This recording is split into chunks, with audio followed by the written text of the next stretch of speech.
Good morning, my brothers and sisters. Welcome to episode number 48 in the book of John. Today, we're going to talk about the bread of life. And when you're offered the bread of life, take a bite. The context is here is that we as humans are hungry. We're in a current desperate situation of need.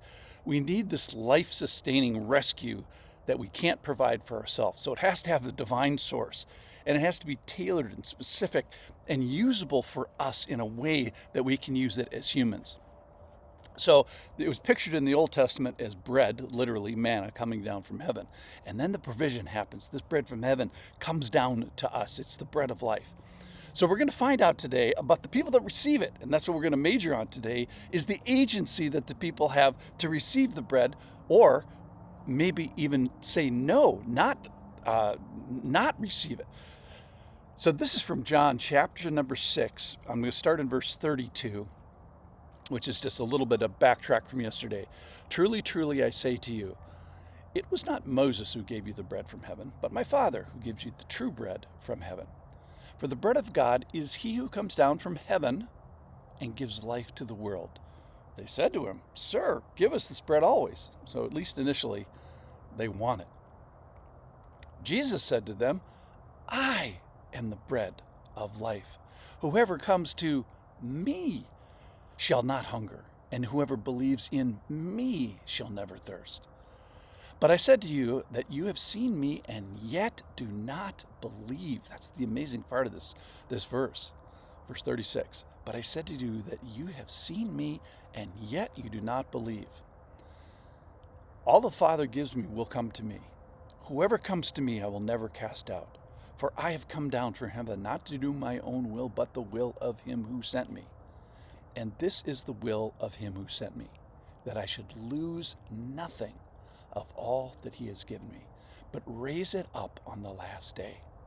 For this is the will of my Father, that everyone who looks on the Son and believes in him should have eternal life, and I will raise him up on the last day.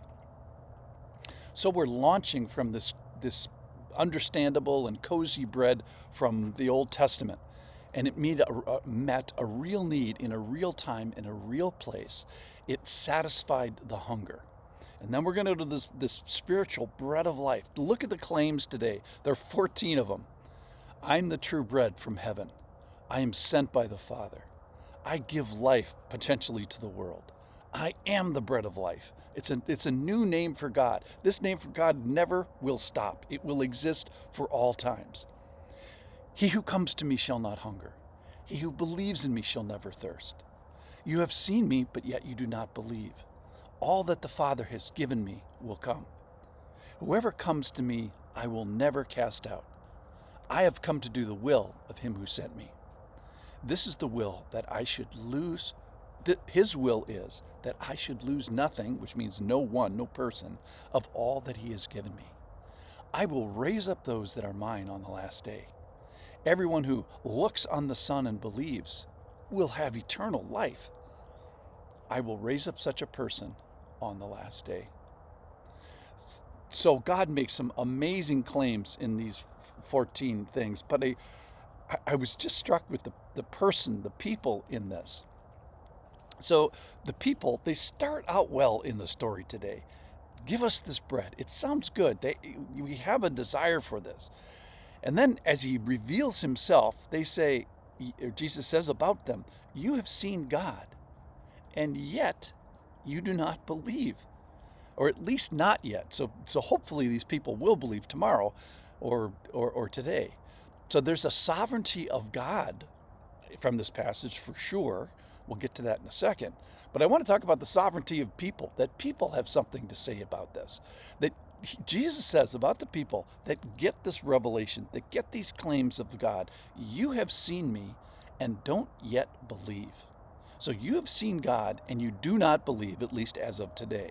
Kind of the hopeful part about it is the yet part. It's like there's still time. There's still time for your agency. So this is a little bit shocking to me, and from the outside, we wonder and want to scream through the pages like, whoa, you mean to tell me Jesus is right there? He's speaking to you, something we as believers can only dream about. And the response that you have, you knuckleheads, are screaming across the generations, we're screaming, you've seen God and you say no? You don't believe, at least not yet? I just want to, smack him upside the head. And my thought is, don't waste the bread of life that comes down. Don't waste the provision. You mean tell me the bread has come, put before you, you're hungry, you're desperate for it, and yet you say, no. All right, so people certainly have something to say about this, but also God has something to say about this. He says, all that are given will come. Whoever comes to me will never be cast out. It is God's will that of those given, none are lost. Everyone who looks and believes on the Son will be raised on the last day. Everyone who believes will have eternal life. And both these things are 100% true. That's the way the Bible is. It's perfectly true. For these a contradiction between two apparently equal valid principles is called an antinomy. And basically the point is this is running right up to the understanding of our brains. So people have something to say about this. God has something to say about this. I want to go to the people and conclude with that. So if you have the grace to have seen God, to have him reveal himself to you, don't waste your exposure. Don't waste your revelation. So apparently the people in the story here, they had enough exposure and they could have acted appropriately to the 14 claims that Jesus has, even in these just a couple of paragraphs. But they retain their free will, their free agency. And here they are either rebellious or resistant, or at least are participating in an unnecessary delay. So the last day is coming, and that you don't want to be on the wrong team.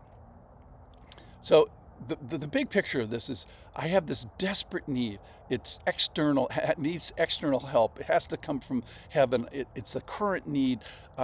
It's desperate. It's life or death. It's mission critical. I need to have life sustaining. It needs to be tailored and specific and usable and powerful. I need life. And then you want to have someone to meet those needs. This is Jesus who comes up and solves this hungered for unsolvable problem. And then he says, come to me, believe in me. It's not yet over for your agency. So my big point for today is when you are offered the bread of life, take a bite. Thanks for listening.